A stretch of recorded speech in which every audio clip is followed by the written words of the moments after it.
នៅក្នុងអាតូមមានផ្នែកតូចមួយដែលសំខាន់បំផុតវាត្រូវបានហៅថាណាយ៉ូអាតូម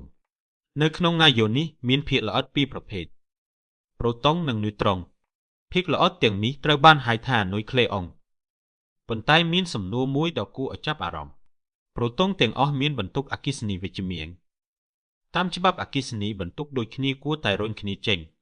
ដូច្នេះហេតុអ្វីបានជាប្រូតុងជាច្រើនអាចនៅជាមួយគ្នានៅក្នុងណាយ៉ូអាតូមចម្លើយគឺដោយសារកម្លាំងនុយក្លេអ៊ែរដោយសារតែប្រូតុងមានបន្ទុកវិជ្ជមានពួកវាច្រើនគ្នាចេញតាមរយៈកម្លាំងអគ្គិសនីកម្លាំងនេះធ្វើឲ្យប្រូតុងចង់ផ្ដាច់ចេញពីគ្នាប្រសិនបើមានតែកម្លាំងនេះណាយ៉ូអាតូមមិនអាចមានស្ថិរភាពបានឡើយប៉ុន្តែក្នុងធម្មជាតិមានកម្លាំងមួយទៀតដែលខ្លាំងជាងនេះវាត្រូវបានហៅថាកម្លាំងនុយក្លេអ៊ែរខ្លាំង Strong Nuclear Force កម្លាំងនេះធ្វើឲ្យប្រូតុងនិងនុយត្រុងទាញគ្នាចូលវាជាកម្លាំងដែលចងនុយក្លេអុងទាំងអស់ឲ្យនៅជាមួយគ្នានៅក្នុងណាយ៉ូអាតូមកម្លាំងនុយក្លេអ៊ែរមានលក្ខណៈសម្បត្តិសំខាន់មួយចំនួនវាខ្លាំងជាងកម្លាំងអគ្គិសនីជាច្រើនដងនេះហើយជាមូលហេតុដែលអាចទប់ស្កាត់ការរុញច្រានគ្នាចេញរបស់ប្រូតុង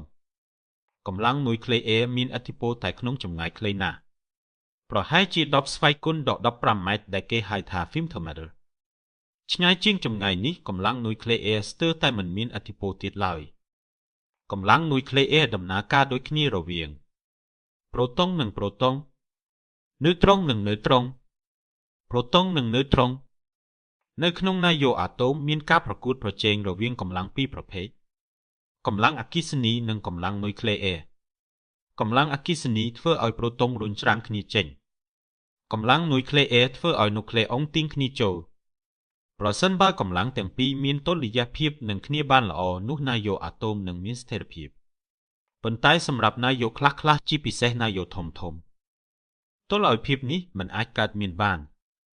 នៅពេលនោះណាយ៉ូអាចក្លាយជាមិនមានស្ថិរភាពដើម្បីឲ្យមានស្ថិរភាពឡើងវិញវាអាចបញ្ចេញវិទ្យុសកម្មឧទាហរណ៍ការបំបែកភាគល្អិតដូចជាអាល់ហ្វាបេតានិងកាំរស្មីហ្គាម៉ា